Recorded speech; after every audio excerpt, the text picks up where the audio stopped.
like the Minister says, he's in favour of an open, competitive and transparent system to appoint the board. Great. But then, in the next breath, you say, I'm going to vote against an amendment which would make sure that I have to bring forward a proposal for the establishment of an open, competitive and transparent system.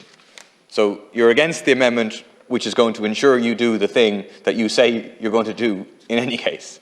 So forgive us if we're therefore a little bit doubtful as to your intentions of doing it. Forgive us if we look at the record of Fianna Fáil and planning and we be a little bit doubtful.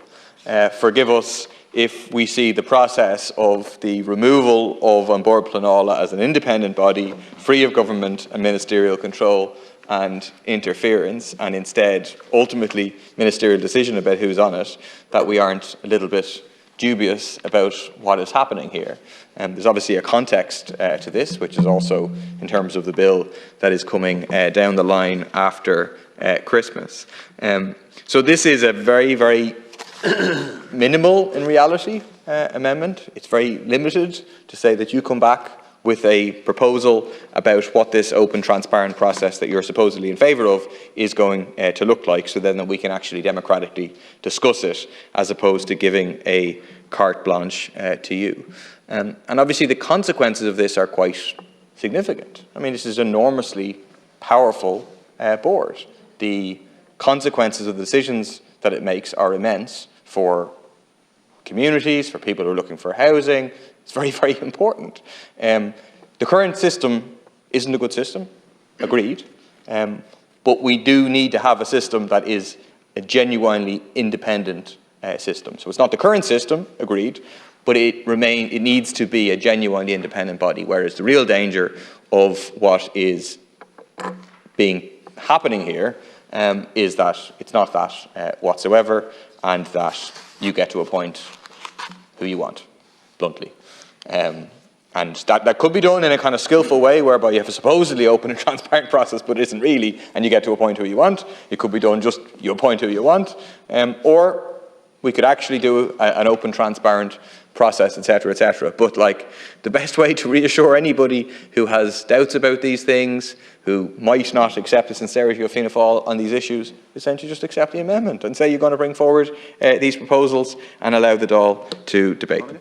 Well, if you wish. Yeah, I do indeed. And I thank Deputy Matthews for his intervention there. And I do, again, it puts it in context. I had mentioned it earlier on, just before you arrived, is that if you look at the existing system that's there right now, it isn't fit for purpose on the appointments. It certainly is not, and it does exclude people too.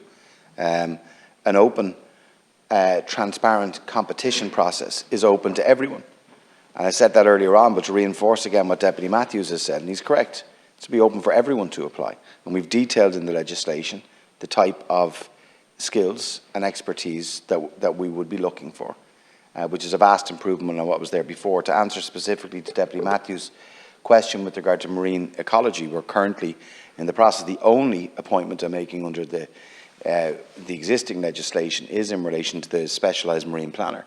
And we very clearly designated within that detailed knowledge and expertise of marine ecology and biodiversity is an absolute prerequisite for that role. PAS are actually in the final stages of that process, because we need to move ahead to have that expert in the board who will head up the marine planning team there. Obviously with the express intent of moving forward with the ORE and our offshore renewables, and actually underpinning and moving forward then with our Marine Planning Act and everything that we need to do within that in relation to our marine protected areas and that. So that process is well underway. Expect that to be concluded very shortly. I did say to members earlier on, you know, we can't have a cliff edge between the old system and the new one. The appointments that are being made, which again isn't a power grab, I said that earlier on too, it is no way, shape or form. We're appointing interim people to the board to literally add resources to it so they can do the work, so the board can actually do the work that it needs to do. I've met the staff in the board.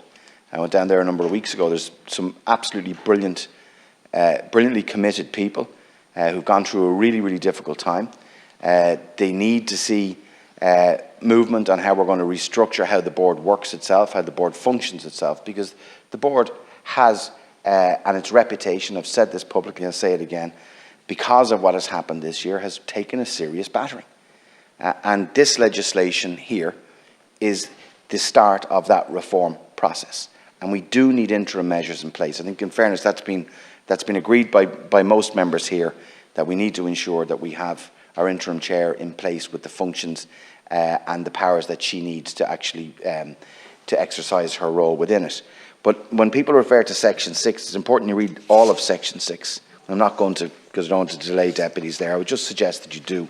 Deputy Matthews has gone through the subsection A of that, but right the way through. And yes, indeed, it says, look, the Minister shall establish a suitable, independent, objective and transparent procedure in accordance with the recommendations.